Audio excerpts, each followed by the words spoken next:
혹시 다들 읽어보시나요? 어떠세요? 네, 또 사셨네요. 네. 네? 네. 네, 그러면 한번 유인물 보면서 시작을 해볼게요. 다 받으셨죠? 네. 지금 스크루테프의 편지 총 31편으로 되어 있는데, 이제 매주 한 편씩 살펴보고 있고요. 저희가 지금 세 번째 시간이면서 편지로 따지면 2편입니다. 읽는데 한 15분 정도 걸리거든요. 읽어오시면 제일 좋은데, 모임 진행은 읽어오신 분, 안 읽어오신 분 다 고려해서 그렇게 진행을 하도록 하겠습니다. 오늘은 두 번째 편지인데, 강의한 제목을 제가 그 외에는 우리의 협력자로 적어놨거든요. 워무드 입장에서 이렇게 만든 제목입니다. 자, 그러면 구조를 한번 더 복습을 해보겠습니다. 오늘은 편지 2편인데, 1편에서 12편까지는 초신자 문턱에 있다가 이제 막 문턱을 넘은, 이 환자, 악마의 표현에 뭐 환자죠. 환자가 초신자인 시점이고요. 그리고 13편에서 21편은 조금 더 신앙이 업그레이드 된 시점이고, 22편에서 31편에는 훨씬 더 고난 속에서 이 환자가 굉장히 많이 업그레이드가 됩니다. 자, 오늘은 2편인데, 2편의 첫 시작 문장이 어떻게 되냐면 이렇게 시작이 됩니다. 내 환자가 기독교인이 되었다는 소식을 듣고 몹시 불쾌했다. 드디어 교회의 발을 내디뎠습니다. 악마의 반대에도 불구하고 이 환자가 드디어 예수를 믿고 교회에 들어왔습니다. 이제 막 교회의 발을 내디딘 거죠. 자, 그러면 이제 워무드 입장에서는 1차적으로는 실패했지만 어차피 교회인이 되었으니 이제 그에 맞게 공격을 해야 되잖아요. 자, 어떻게 공격할까? 한번 여러분이 처음에 교회에 발을 내딛었을 때 모태신앙이 아니라면 이제 그런 경험들이 있잖아요. 이제 그때를 떠올리면서 읽어보시면 좋을 것 같습니다. 자, 첫 번째 페이지 맨 아래쪽에 2편 살피기 1번부터 볼게요. 자, 스크루테이프는 환자 넘어뜨리기 전략에 실패한 워무드에게 이렇게 말을 합니다. 벌을 받더라도 일단 벌을 받아야 되잖아요. 벌을 받더라도 일단 최대한 상황을 호전시켜 보도록 노력하라고 제안을 합니다. 자, 그러면 구체적으로 어떻게 그의 발을 막 내디딘 신자를 넘어뜨리려고 하는지를 보겠습니다. 자, 편지 내용이에요. 이렇게 말합니다. 스크루테이프가 조카인 워무드에게 하는 말 한번 읽어볼게요. 아직 절망할 필요는 없다. 성인이 되어 회심한 이들 중에는 잠시 원수의 진영에 머물다가 다시 돌아와 우리와 함께 지내는 사람이 수백 명도 넘으니까. 내 환자의 몸에 배어있는 습관들은 정신적으로는 육체적으로는 아직은 우리에게 전적으로 유리하지. 왜요? 신자가 돼도 여전히 예전에 어떤 죄된 습성이 남아있잖아요. 근데 그걸 이용하자라는 겁니다. 자, 그러면 한 가지 좀 짚고 넘어가 볼게요. 자, 그러면 C.S. 루이스는 성도의 견인 교리를 안 믿는 건가? 성도의 견인 교리라고 아시죠? 제가 풋노트에다가 적어놨는데, 이런 겁니다. 풋노트 부분을 보면, 그리스도 안에서 한 번 심어져 영생을 소유한 자들은 결코 다시 이 생명을 상실할 수 없다는 교리예요. 그래서 성도의 견인 교리라고 하는데, 뭐 영어로 하면 퍼저비어런스라고 하는데 이제 이런 거죠. 누가 예수를 이제 믿었어요? 그러면 자기가 믿은 것 같지만 하나님이 믿게 하신 거잖아요. 그러니까 결코 하나님이 시작하신 그 일을 하나님이 멈추지 않는다. 구원이 상실되지 않는다. 그게 이제 장로교에서 굉장히 강조하는 성도의 견인 교리입니다. 그런데 이 표현을 통해서 보건대 C.S. 루이스는 아마도 이 성도의 견인 교리를 찬성한 것 같지 않습니다. 왜냐하면 C.S. 루이스의 신앙 배경이 있거든요. 순전한 기독교에서 언급을 합니다. 뭐라고 언급하냐면 제가 적어놨거든요. 루이스가 자기의 신앙 배경을 이렇게 말해요. 저는 영국 성공의 지극히 평범한 평신도로서 특별히 고교회파적이지도 않고 저교회파적이지도 않으며 그 밖에도 별다를 데가 없다라고 얘기합니다. 이게 무슨 말이냐면 영국 성공회는 계열이 조금 갈리는데요.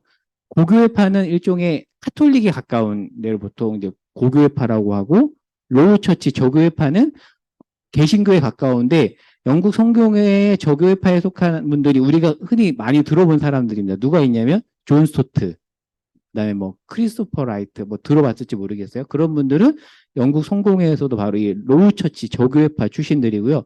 그리고 남북의 추천도서 중에서 로안 윌리엄스 책 많이 나왔잖아요. 근데 혹시 그분 책 읽어보신 분 계실지 모르겠지만 책을 읽으면 굉장히 낯선 표현들이 많아요. 왜냐하면 로안 윌리엄스는 고교회파 쪽 사람이거든요. 그러다 보니까 약간 카톨릭 계열의 용어들이 상당히 많이 나옵니다. 근데 C.S. 루이스는 본인은 지금 자기가 고교회파적이지도 않고 저교회파적이지도 않다고 하지만 보통 학자들이 루이스는 저교회파에 가깝다라고 보거든요. 아무튼 C.S. 루이스의 신앙 배경이 그렇습니다. 그리고 그 교파 분열에 대해서도 자기를 이렇게 얘기해요. 유일신 하나님을 믿고 예수님을 구원자로 믿는다면 그 밖에 어떤 성도의 견인교리라든지 그런 거는 본질적인 건 아니다. 사도신경을 믿는다면 나머지에 가지고 너무 따지지 말자. 이런 지론을 가지고 있는 사람이 바로 C.S. 루이스입니다. 그래서 성도의 견인 교리를 본다면 장로교나 칼빈주의적 침례교 외에는 성도의 견인 교리를 대부분 따르지 않아요. 그래서 감리교 창시자인 존 웨슬리는 성도가 중간에 구원을 이룰 수 있다고도 봤거든요. 그런 부분에 있어서는 조금 이제 교리의 입장 차이가 있습니다. 그래서 이제 그런 어떤 입장이 반영된 표현으로 읽으면 될 것 같고요. 자, 그럼 다시 이제 본론으로 돌아와 보겠습니다. 자, 2번으로 가볼게요.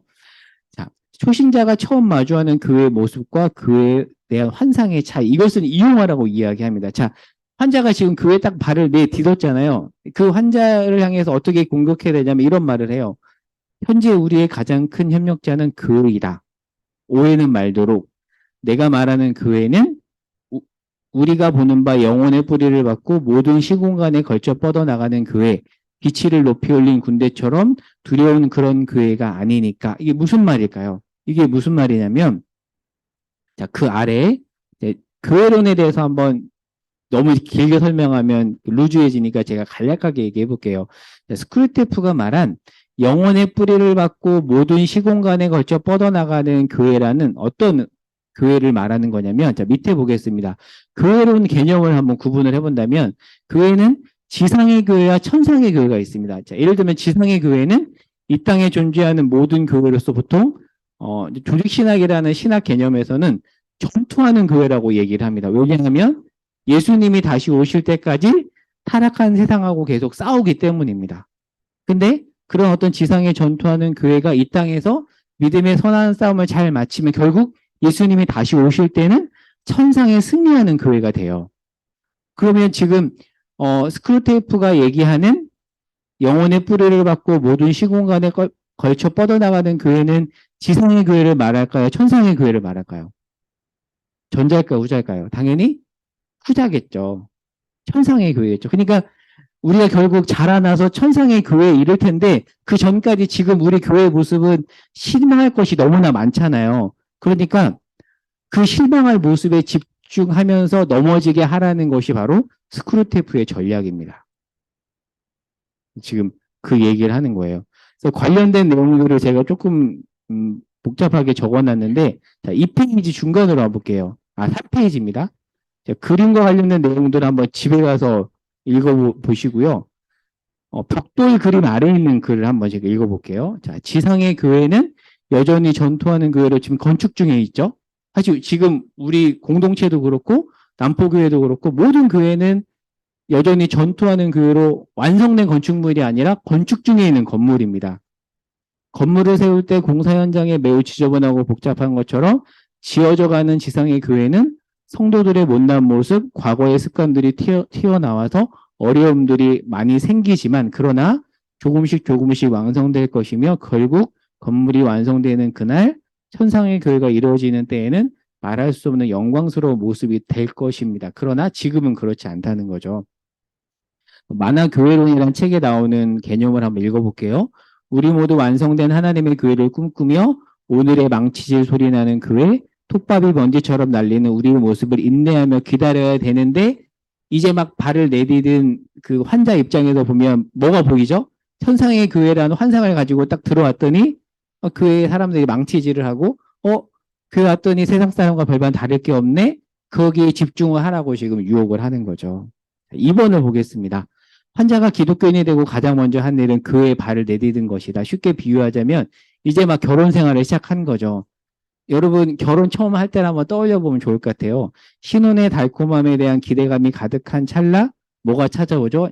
지지고 볶는 일상의 현실이 찾아오잖아요. 예를 들자면 치약을 끝에서부터 짜야 직성이 풀리는 아내와 중간부터 막지 않은 남편과의 신랑 뭐 이런 게 이제 생기기 시작하잖아요. 그리고 양말을 뒤집어 세탁기에 넣는 남편과 그 꼴을 못 보는 아내의 신랑이가 시작이 되며 신혼의 단맛이 조금씩 사라지는 것처럼 이 부부 생활과 교회를 연결해 본다면 한 생활 가지고 교회 딱 들어와 봤더니 뭘 보냐면 이 책에 나오는 표현에 따르면 찬송가 음정이 틀린다거나 신발에서 삐걱삐걱 소리가 난다거나 목살이 두 겹이라든가 옷차림이 별스러운 사람을 보고 거기에 집중하게 하라는 거죠.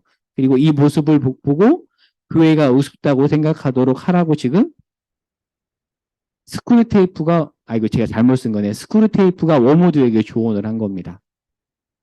부부는 신혼의 달콤함으로 평생 살지 않는다. 서로 다름을 알고 그 다름을 통해 때로는 부딪히지만 부딪힘을 통해 깎이고 성장하면서 훗날 성숙한 어른이 된다. 교회도 마찬가지로 연약한 죄인이 은혜로 출발하여 서로 깎이면서 조금씩 자라난다. 그런데 워무드는 스크류테이프는 제가 계속 잘못 쓴 거예요. 스크류테이프는 서로 깎이는 모습에 집중하게 하면서 환자가 교회를 떠나도록 하라고 워무드에게 조언을 하고 있다는 거죠. 자, 다음 페이지로 가보겠습니다. 교회에 관한 환상과 실망감 부분입니다. 그래서 네모박스에 있는 글을 저희가 한번 다시 같이 읽었던 것들을 되새기면서 한 목소리로 한번 읽어볼까요? 너도 알다시피부터 한번 읽어볼게요. 시작. 너도 알다시피 그는 지금 자기 수준에서 영적인 그리스도인의 모습을 그리고 있다. 그런데 그가 생각하는 영적인 모습이라는 게 알고 보면 대체로 그림에서나 볼 수 있는 것들이거든. 치렁치렁한 로마식 겉옷과 샌들, 갑옷, 맨살이 드러난 종아리 따위가 마음을 가득 채우고 있는 판이니 현실의 교인들이 현대식 옷을 입고 있다는 사실 자체가 거북살스러울 수밖에. 물론 이런 것들은 다 무의식 속에 들어있는 생각이야. 내가 할 일은 이런 생각이 절대 의식의 표면으로 떠오르지 못하게 막는 것이다. 그렇다면 내가 교인들에게 진정 기대하는 바는 무엇일까 하는 질문일랑 아예 못하게 해야 한다. 지금은 이 모든 것이 막연한 이 상태를 그대로 유지시키거라. 교인이 되고 몇 주 지나지 않아 찾아오는 실망감이나 맥풀리는 느낌을 최대한 활용하도록. 원수는 인간의 노력이 문턱을 넘으려 할 때마다 이런 실망감이 찾아오는 걸 허용하고 있다. 이 실망감은 연인들이 마침내 결혼하여 현실 속에서 함께 살아가는 법을 배우기 시작할 때도 그렇고, 그러니까 실망감이란 삶의 모든 부분에서 꿈으로만 간직해왔던 야심을 힘겨운 실천으로 옮길 때 나타나는 표시인 게야. 그러니까 지금 스크류테이프는 계속 환자가 교회에 가는 환상만 가지고 현실을 보지 못하도록 막고 있는 거죠. 근데 그 환상은 어디 수준에서 그린 거라는 거죠? 대부분 자기 수준에서 그린다라는 거죠.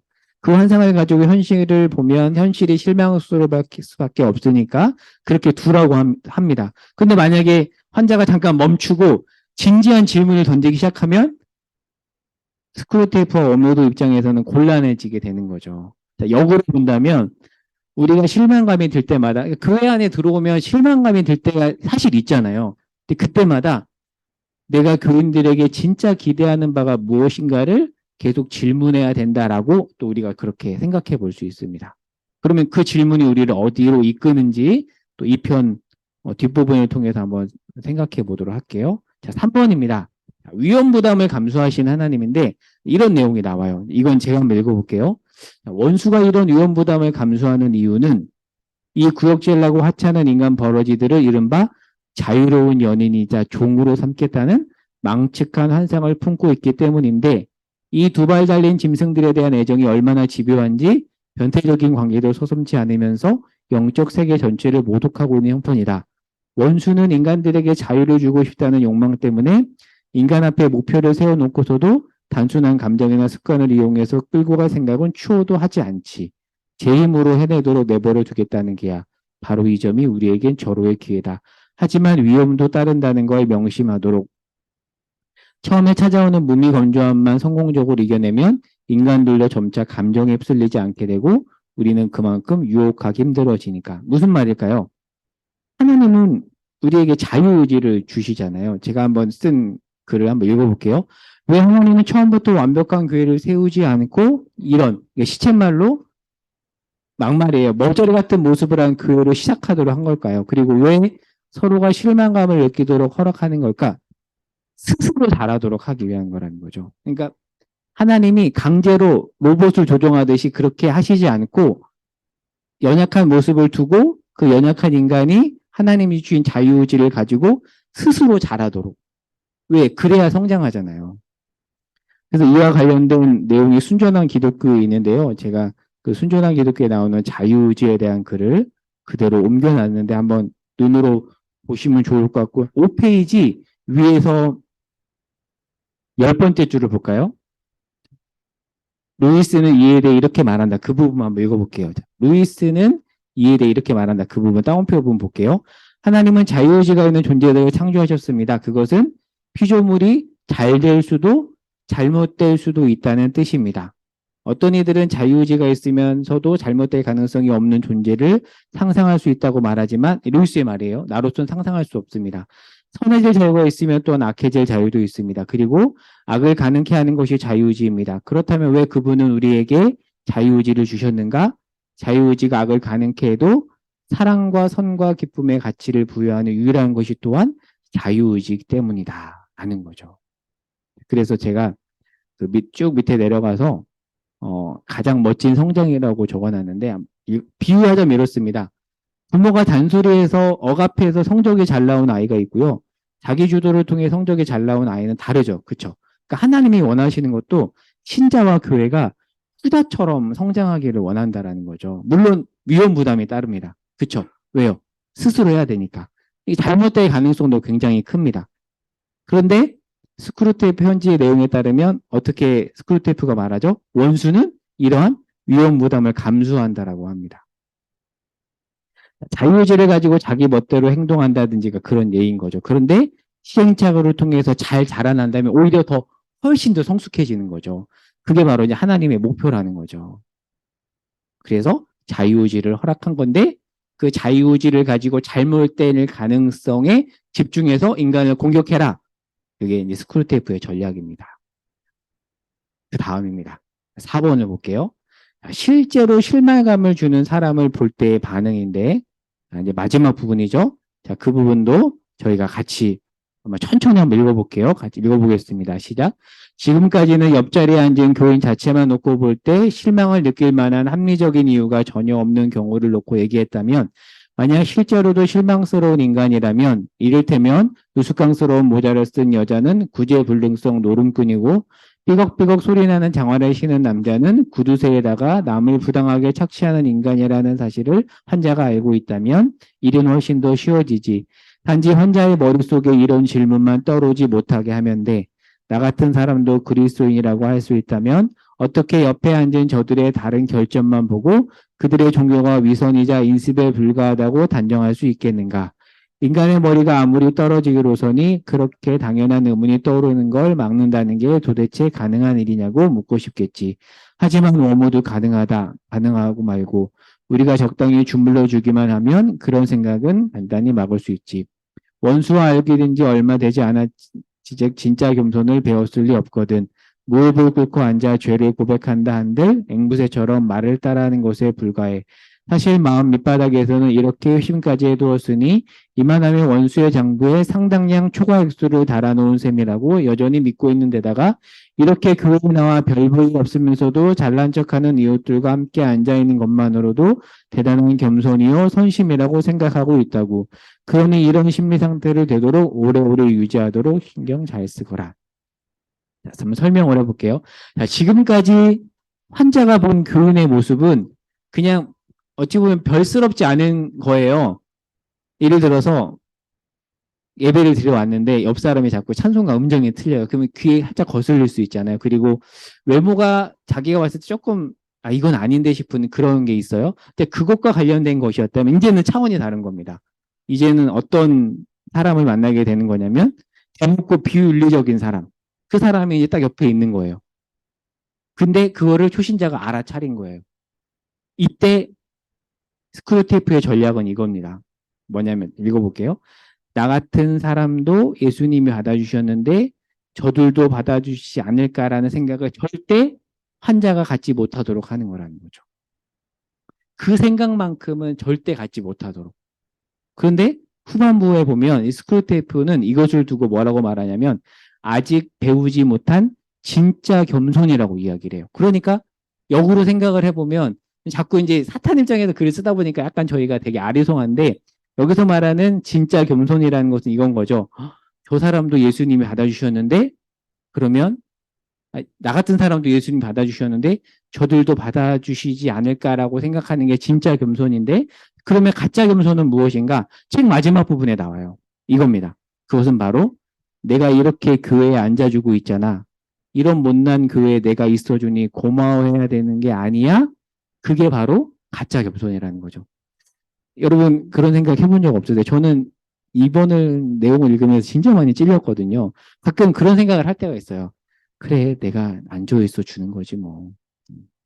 이렇게 생각할 때 있죠. 근데 이 책에 따르면 그게 가짜 겸손이라는 거죠.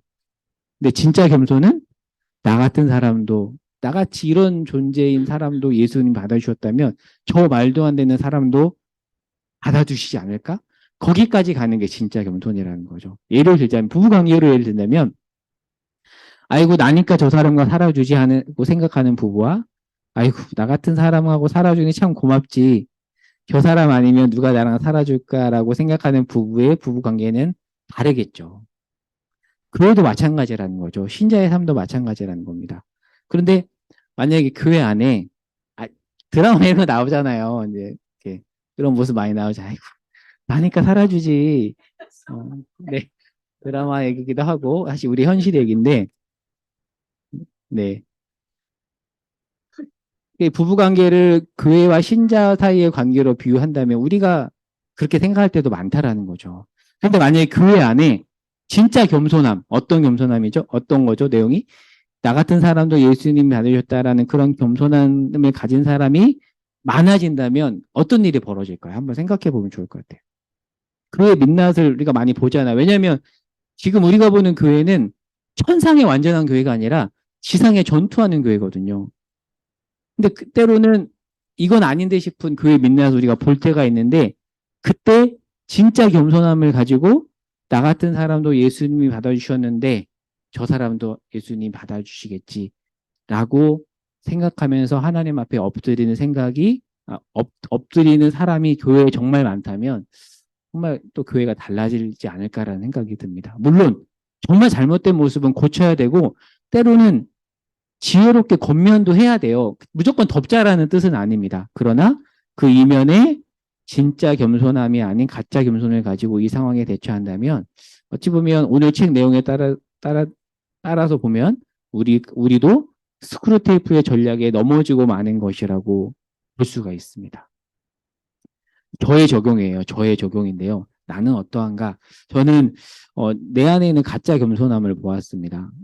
어느 순간 진짜 겸손이 사라지기 시작했다라는 것을 제가 보았거든요. 제 스스로에게서. 나 같은 것을 받아주신 예수님의 은혜를 살짝 던져놓고 살고 있진 않았는지 그의 민낯을 보며 나를 받아주는 예수님의 시선과 관점을 놓치고 있진 않았는지에 대해서 이번 한 주는 이 책 내용을 준비하면서 많은 생각을 했었던 것 같아요. 네. 네. 그래서 이렇게 내용을 한번 정리해 봤고요. 네. 혹시 질문 있나요? 내용과 관련해서 질문 혹시 없으신가요? 좀 공감이 되실지 모르겠어요. 다음 주 예고미 나눈 질문입니다. 다음 주에 이제 3편을 나누는데 3편에서는 이 스크루테이프가 환자의 어머니를 통해서 환자를 이제 넘어뜨리려고 하거든요. 이제 과연 성공할지 한번 이거 생각을 가지고 살펴보면 좋을 것 같고요. 자, 오늘 나눈 질문 두 가지입니다. 첫 번째는 오늘 내용을 통해서 깨달은 점이 있다면 나누어 보시고 두 번째는 가짜 어설픈 겸손과 제 진짜 겸손에는 어떤 차이가 있는지에 대해서도 오늘 내용을 바탕으로 또 소그룹 시간에 나눠주시면 좋을 것 같습니다. 네. 그래서 오늘 생각보다 내용이 많아서 오래 걸릴 줄 알았는데 이렇게 나누었고요.